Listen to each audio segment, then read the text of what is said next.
professional. I am a professional. I'm a professional fibber. That's all narratives are in like fortune telling. It's just lying to people. But no, I do like that we have a name now for Remy. Remy the Otaku remix mascot. Oh my god. We gotta get her some colors too. You want some colors? Not right now, but eventually. I want to pick out her color palette. Because if we end up with something like Heart from Arcana Heart, I'm gonna fucking vomit. Oh, I was gonna say I wanted her to be like. You want pink hair? Gaudily pink. No, why? I don't mind pink, but it's just like Heart. You know, like Heart from Arcana Heart. Like I fucking hate that color palette so much. I was gonna mention that I really like Heart, and I made her Arcana Heart. With those colors. Yeah. So this is the last episode of the Otaku Remix podcast. Reds and pinks and purples. Like it's just like it's with the white and like the like orange. She also like the creamsicle orange that she has going on as well. It's like it's just super obnoxious. Yeah, but I kind of like something about it. How it's like so hard to look at. It's like it's like a god. It's like staring at the burning bush. Or the sun. Yeah. Neither of which is good to do. So no, I want a color palette that is pleasing to look at. Like in Cross Tag, now that she's in Cross Tag, she has a nice like blonde and blue palette. Oh, of course, really like nice. That. Yeah, it's really charming. He's looking at me with judgmental eyes. It's like you like realistic colors on your waifus. You like your fucking pervert. Normal Aryan fucking. Oh my god, I didn't even think about it that way. I thought you were just bringing up Violet Evergarden, but nope. Anyway, what is up, Internet? It's your boys Brando and Christopher House, and welcome to another episode of the Otaku Remix podcast. We're having cider. Mm-hmm. We're enjoying a rainy day. A rainy day, a warm day though. Hot as hell in this little recording space we have here. Yeah. Summer is almost here. It is almost June, so it's basically officially summer though, because we're post Memorial Day. It feels that way. I went to the Cape. You didn't. Fuck you. I was invited, but I got jerked around at work, and I get guilted for it anyway. I was just gonna make it a side note, but whatever. I guess. But but it feels like summer at the very least, and that's what's important. What it feels like. It feels like a lot of some juicy anime is right around the corner. So when I messaged you about Dr. Stone, which incited this whole podcast, did you know, or was I the first message you got? Oh, that there was an anime? Yeah. Yeah, basically. I should have gone looking because that trailer is not. It was only like 3 hours old. Oh, was it? Yeah. Damn, that video we watched must have been great. Really fresh. Yeah, it was really fresh. So great, I'm glad. Okay, because I was like fucking around waiting for clients, and I was just like scrolling through YouTube, and I saw that. I was like, I know what that is. Yes, I've never read it. I've never actually seen it, but I know what Dr. Stone is. I've heard Brando babble about this shit for like months now. But yeah, we were. He sent me over a video of the trailer for the new Dr. Stone series, which is based on a manga that is being published in Shonen Jump. Long story short, today we want to go through a lot of the anime, film or otherwise, ongoing series that will be premiering this summer in this 2019 summer season, kind of a preview, if you will. And we wanted to kind of shout out a few series that we think we might enjoy, that you might enjoy. So without further ado, let's hop into it. Let's just start there with Dr. Stone. Dr. Stone. So I saw the full trailer for this, as you did as well. How far are you into the manga? Into the manga? Oh my god, I don't remember what chapter I'm on. It's been a few weeks. I've kind of fallen off. But you're somewhat caught up. Yeah, I'm not too far off. Yeah. I never was fully caught up, but I've definitely never really fallen off the train. Anyway, long story short, but I'm fairly deep. Yeah, I would feel like I'm at least a season's worth of anime in. Okay. So, if not more. But yeah, quick synopsis for Dr. Stone. It is a series that's the prologue of it is that it kind of takes place in a world where everything and everyone has turned to stone, and then afterwards, after a few thousand years of passage, the main protagonists, the few young men and one young woman, start to wake up from their stone slumber. First, it is the protagonist. I think his name is Senka. It's breaking out if it's Senka or Senpa, but I'm pretty sure it's Senka. He is the titular Dr. Stone character. He wakes up first. You don't see him waking up. Most of the story is kind of told from the eyes of like his assistant character. Yeah, Yoshiro or whatever. And I kind of forget his name also because I'm not spoiling too much, but he really kind of falls very deeply into the background after a while. Okay.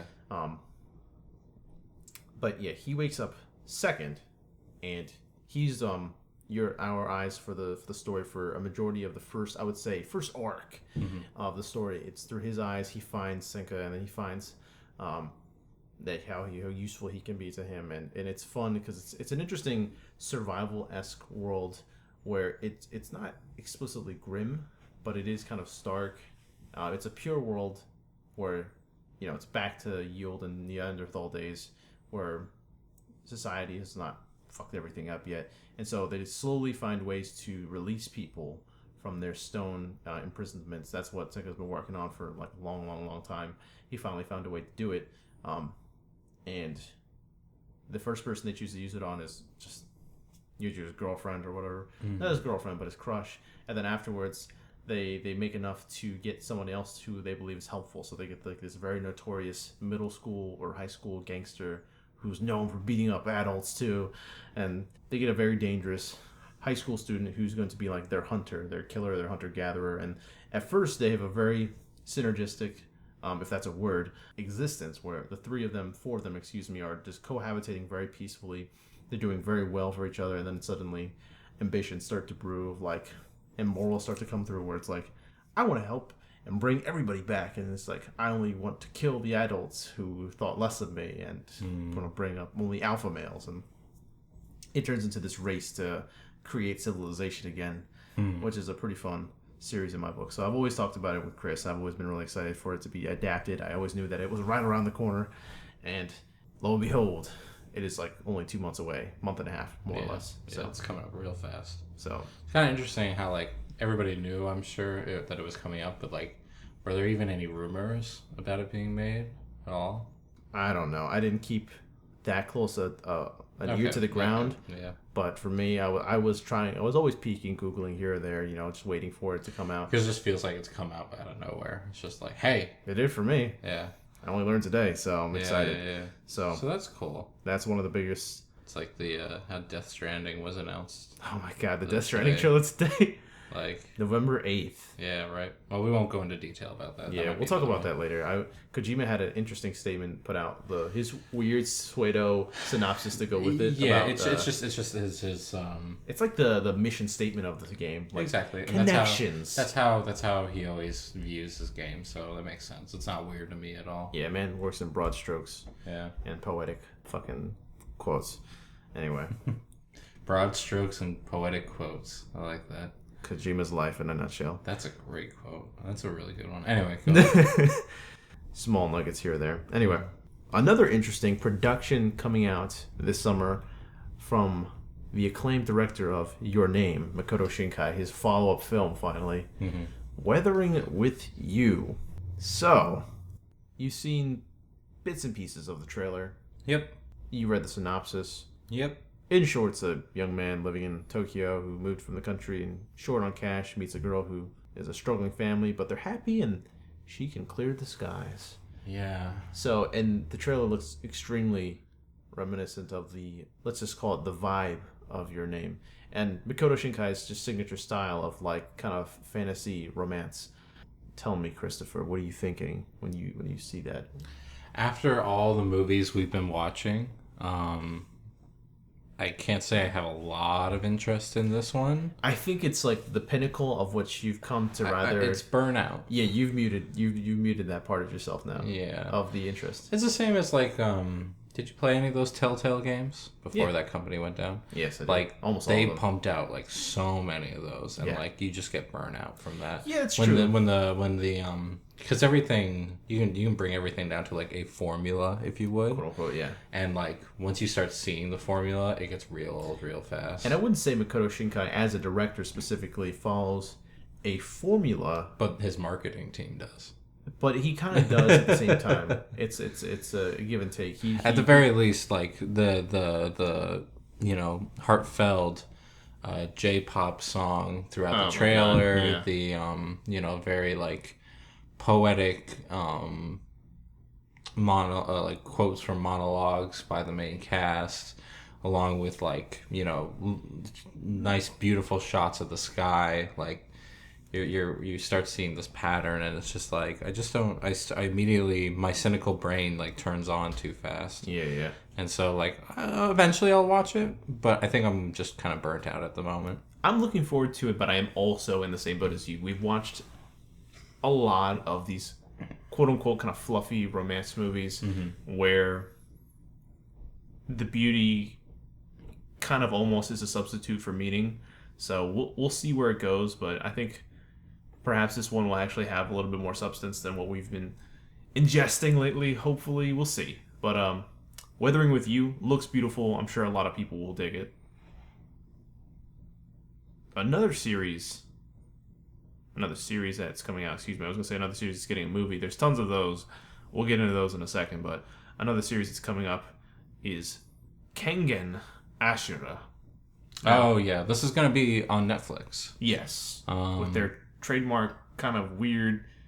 It's always a coin flip of whether or not they're gonna really do their 3D animation successfully. Oh, all right. So what has been one of their failures in 3D animation? Oh, because it's not Berserk. They don't do Berserk. No, but that's just a failure in Berserk. Right. Of 3D animation, unfortunately. Yeah. There's one that's coming to mind, and I just can't. Oh, that Godzilla animated series is like crap. Is it? Yeah, but it's only like crap in writing. Like the visuals are okay, so that's not count. I like the 3D they do in Baki, which is limited, but I do like what they do there. I've heard nothing but good things about Ultraman, which apparently is all 3D. But is that even? Oh yeah, Ultraman. I'm sorry, I was thinking of Voltron. I was like, Voltron's American, but yeah, Voltron has some 3D in it.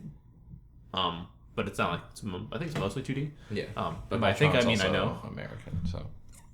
Yeah, DreamWorks Animation does DreamWorks that. Animation. So, going back to Ashura. Ashura, yes.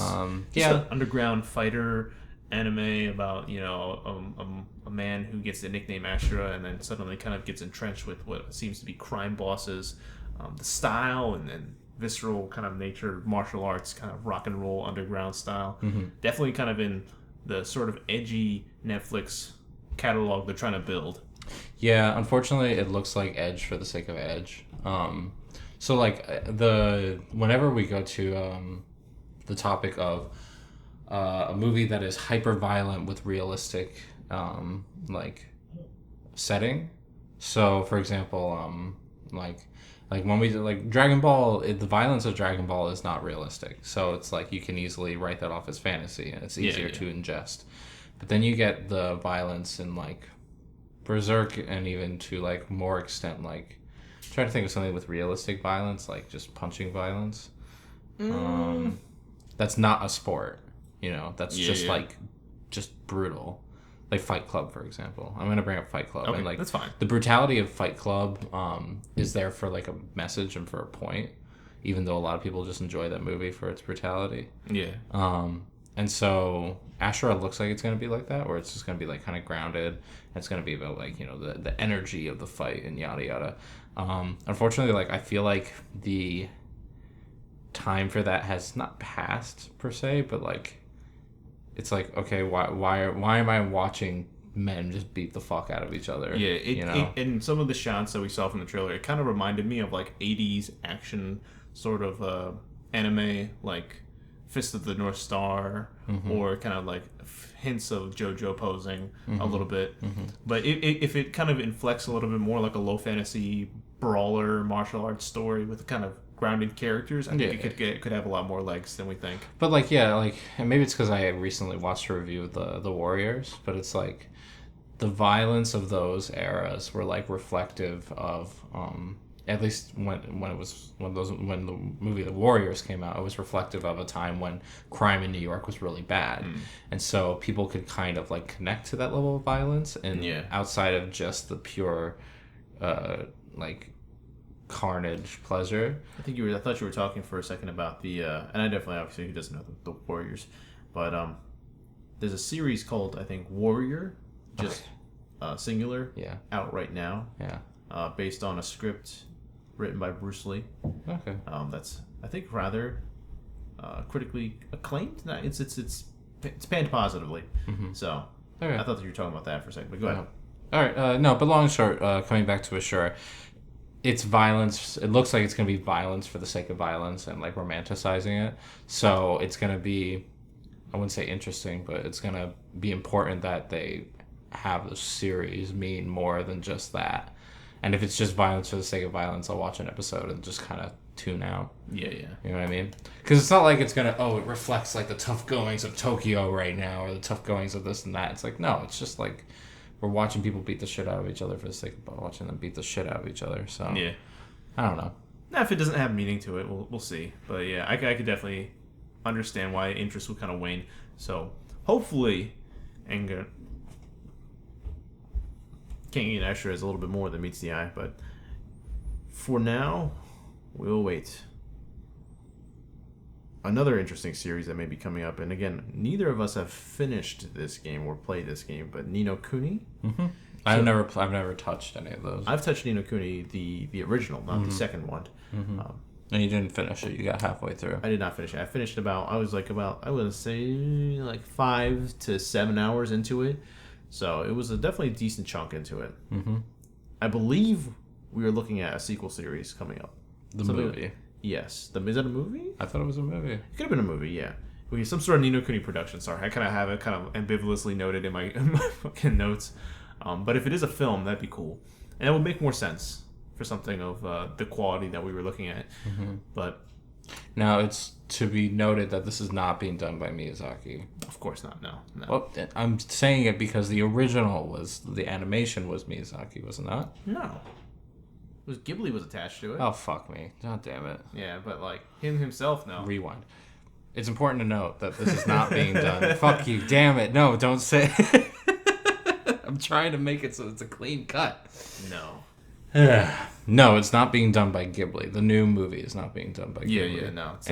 As opposed to the original animation from the games was done by Ghibli. So. Yeah, it's done by a lookalike, and even the original was done in collaboration with CyberConnect too, which are like I guess like they are like the masters of cel shading for anime games. I mean, well, yeah, they have an engine. It's like they have a good engine for it. Yeah. It's like Arc System where they just have this engine that works, and they're the only ones who know how to use it, and they won't teach anybody else, which is smart. But yeah, well, gets you far.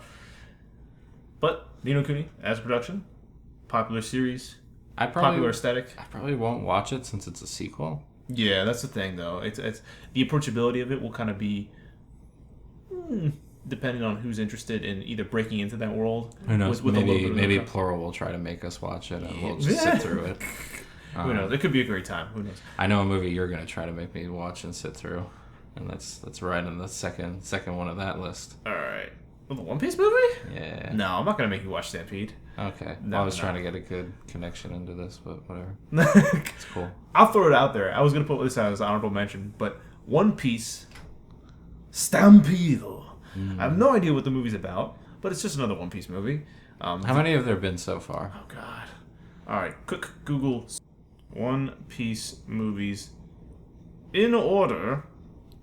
I know it doesn't matter, but here we go. 1, 2, 3, 4, 5, 6, 7, 8, 9, 10, 11, 12, 13, 14, 15, 16, 17. I'm not including that one with Goku. 17, What? 18, 19. We're going to ballpark around 20. 20, yeah. 20. There's some OVAs that are kind of thrown into this list. Yes, there is some sort of weird OVA with... Goku. Yeah, with Toriko and Goku. But... yeah, right around 20-ish. Okay. So yeah, we're getting pretty hefty with the count. We're due for one every 4 years, it seems. So. Wow. Every 3-4 years. I was about to say not every 3 or 4 years, because then it'd been around for 60 years. Okay, yeah. But still. It's 3 or 4 every year. No.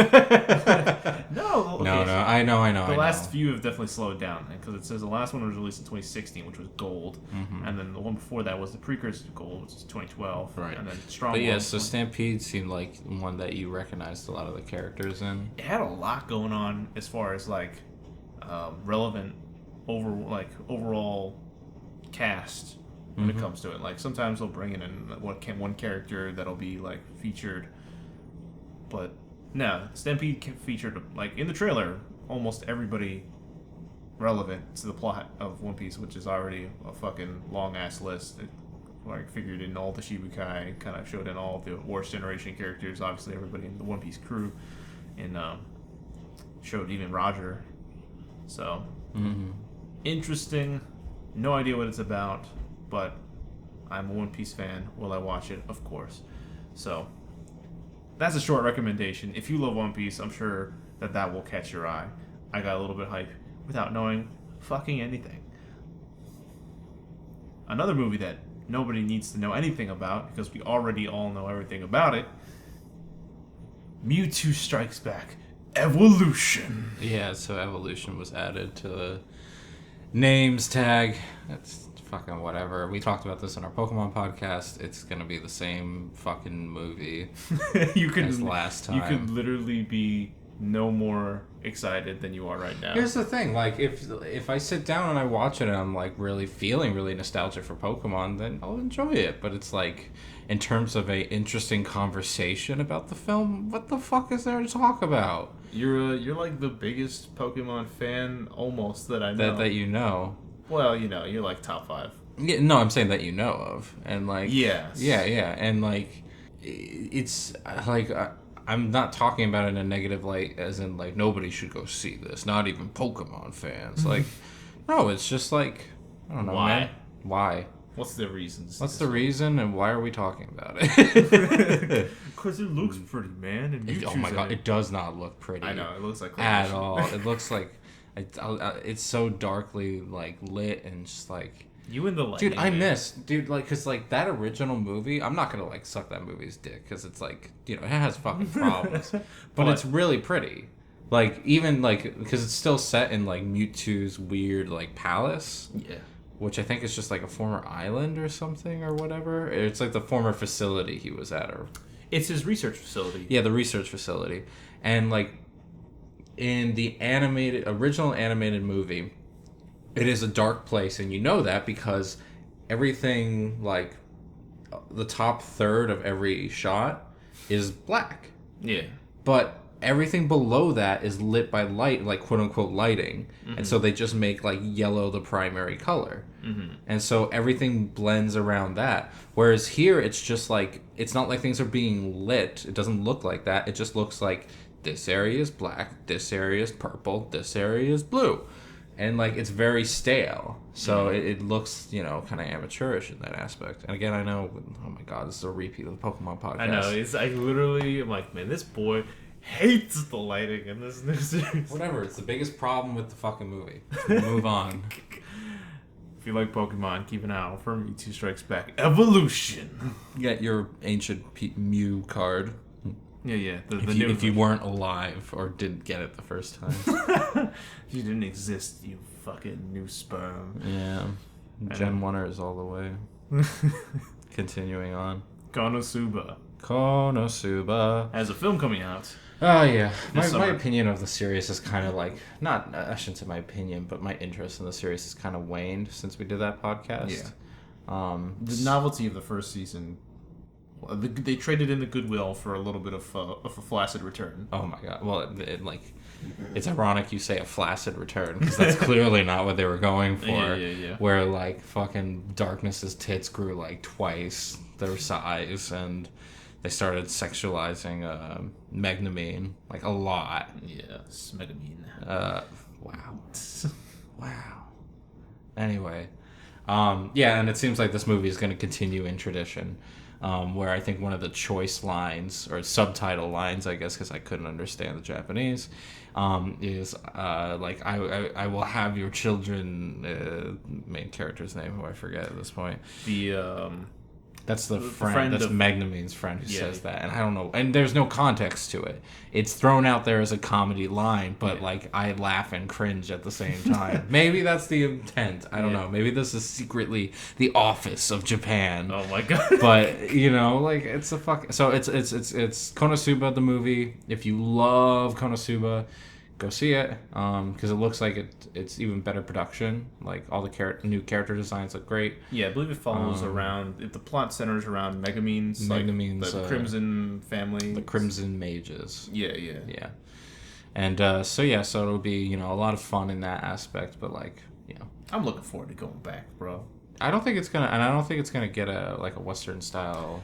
I'm hoping theater release that it gets every time we mention these films, I'm praying that they get some sort of limited release in the West. But if not, it's just gonna have to fly the old Jolly Roger until Jolly Roger, until situation turns otherwise. So I do it for anime. I'm not trying to be evil. Anyway, moving forward. Anyway, speaking of evil, BEM. BEM. So of all the trailers for new series, not continuing series, this was kind of the one that at least I was most interested in. Yeah. So the premise being you have 3 spirits, I guess. Demons. They were 3 of them shaped, one as a gangster, one as a witch, one as a young boy. And I think it's Bem, Bera, and Berang or something like that. Yeah. And Bem, the titular character, being the gangster one. Yes. And so they're looking to be heroes of justice, and if they are heroes of justice, they'll eventually become human. Yeah. And that's all we really got, along with a couple character shots. Yeah, some vignettes, and it looks interesting. Demons. What it wasn't was cute girls do a thing, or perverted setup, or generic fantasy isekai, or it was just not the norm. What it was. A quick sidebar: as we kind of pan through as many trailers as we could kind of siphon for the 2019 season of anime, it really kind of sinks in how repetitive it is. Yeah, how repetitive anime could be, and we do this for you. Oh no, listening out and there. If you enjoy any of the classic genre tropes, that's cool, man. It's just really hard to talk about it in an interesting fashion. It's true because it's just the same old. When I'm watching an anime, and I know I shouldn't be watching it for the sake of the podcast, but I'm trying to find something to talk about, and it's that was my problem with Konosuba's second season, was that there was nothing to talk about, and kind of the same with everything coming out this season. The most you could talk about was how fucking weird that teacher show was. Yo, speaking of which, I know you don't want to do this, but the teacher show that's out this season, there are standees of it in Japan. What are standees?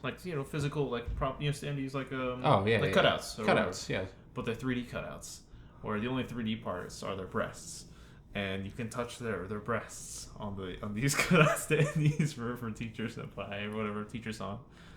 But I just wanted you to be made aware of that because I can tell. I'll show them to you later because I know you're dying to see the visual of people touching these female 2D characters' breasts.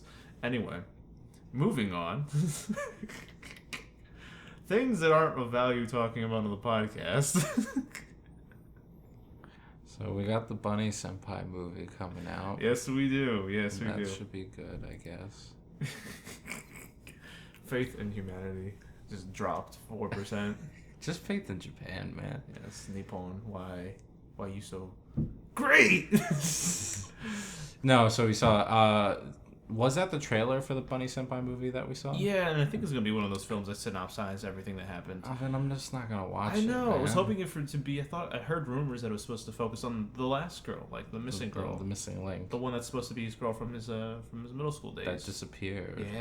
Yeah, and then reappeared as a small child. Yeah, it was kind of weird. Instead, they're not gonna cash in on that. So. Instead, we're just gonna be oh, here's all the girls again. So I don't know. Yeah, and that's even more frustrating because it's we haven't done a podcast on Bunny Senpai, I believe. I don't believe we have. Yeah, so we haven't. That was one of the shows that I did not catch in its initial release, and was actually Brando kind of was no, sit. I was look, bro, I got fooled too. I was Bunny Senpai looks like shit. Look at that thumbnail. I'm not gonna watch this stuff. Yeah. This is just clickbait. And then my cousin was like, yo, bro, don't be like that, man. Bunny Senpai is actually pretty good. One of the best relationships in anime you'll see. And it is for, like... Most of it. when they actually focus on it. Yeah, And so the fact that the movie is centered around, like, all the girls is, like... It just kind of shows the hand of the author, where it's like I was kind of hoping that, like, the intent of Bunny Senpai was, like, this really nice relationship, and along with other interactions that are technically romantic in nature, but, like, you were constantly coming back to the main relationship. Yeah. So and it just, like, the movie feels like it's leaning hard into the harem aspect of the show, which is my least favorite aspect of the show. More of a celebration of the production, and it feels more like a marketing thing. But then again, I don't know explicitly if it's just following that, so we'll wait and see. I'll see if I can get an explicit translation on, like, what the synopsis of that film is, but I'm pretty sure it's just, like, one of those OVAs that kind of cover the first season, so, and possibly only season. But Bunny Senpai's a pretty popular IP, so who knows? It might come back, and we might get some more of that sweet, sweet, good, wholesome relationship between Sakata and my Sakurajima senpai. But until then, the final series we wanted to bring up today on this very short list is Fire Force. Fire Force. From the same mangaka, creator of Soul Eater, his sequel series, which is exactly kind of more or less how it sounds. You can see the trailer from Funimation. It's like on the YouTube. Extreme firefighting. Extreme, super awesome. In this world where spontaneous human combustion exists. Yes. Which is, like, one of my top fears. Like, and fire demons. like sinkholes erupt. and spontaneous human combustion are, like, some of the worst ways to go. You're afraid of sinkholes? Oh my god, yeah. I mean, I am too, but, like, that's. I mean, like big sinkholes. Like, this house is gone sinkhole. Okay. Not like the potholes or something like that. I'm talking like you are just devoured by the earth. How can you not be? No, You're not in an airplane 24/7. This is true. You do not have levitate. Once that's under you, you're just gone. I guess I never really thought. If it's like sinkholes, kind of sound like unicorns to me. Like they just don't happen. Have you never seen like actual? I've sinkholes? seen it. Yeah. It feels so far like away. we're far away from the equator. It's like the border. It's just a problem we don't have to deal with.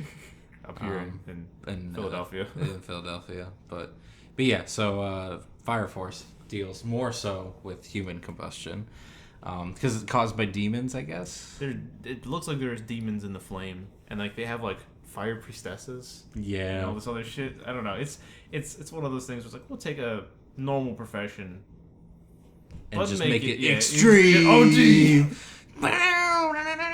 Get the hose. No, like the hoses are, instead of like shooting just water, they shoot like water grenades. Yeah. It's insane. It's a fucking insane. And how are we gonna fight fire, but with fire on this dude's feet? He's basically the fire starter for Pokemon Sword and Shield. It's a Kung Fu Fire Boy. But yeah, no, it looks pretty darn hype, fun. The novelty of just the design of the series is enough to get, I'm sure, a lot of people interested. The trailer's very enticing. Mm-hmm. So I'm pretty sure that... Did you watch Soul Eater? I did. Okay, I didn't watch it. I really did quite enjoy Soul Eater a lot. It's one of those classic, I would call it a modern classic anime. Okay. That's from like 2007 now. Gosh, Yeah. It's pretty old now. It's 10 plus years, and I'm surprised that we haven't heard anything like... Well, there was a one sequel series to Soul Eater, but I'm pretty sure it was just like a slice of life, which nobody wanted from like a fantasy action series. Yeah. But I'm sure it had somebody watching it. But I digress. Fire Force looks great. Check it out when it comes out, I believe in July. Yeah. So that Bem. And there was one other, but I forget its name already. Dr. Stone. No, it's like La Melio or something. Oh yeah, there is one that we don't have on the list, but there's one called like Lamelio the Second, the Later Gaver, or whatever. The Later Gator. Whatever. It's about a bunch of people trying to inherit a castle, and all of them, they're left in the will that like if they can win a sort of game of wits. Yeah. And so it kind of looks like a very mysterious dark, kind of Clue-esque sort of It's environment. like the Japanese take on like Eastern, or not Eastern. I'm sorry, English. Like, but yeah, no, it does look interesting. So, Lamelio, shout-outs. But get a that's fucking simpler name. yeah, no, it's a long name. Like, Like Lamelio and then like 6 other subtitle words.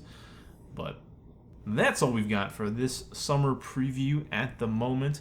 If there's anything that we missed that you are excited about, shoot it down below. Let us know. We'd love to hear your recommendations for the summer as well. Tell us what you think of what we got going on.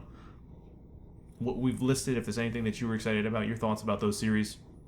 And if you enjoyed this podcast, hit us with a like. Give us the glorious subscribe. We would greatly appreciate it. And as always, have a good day. Have a good life. We will see you all next time.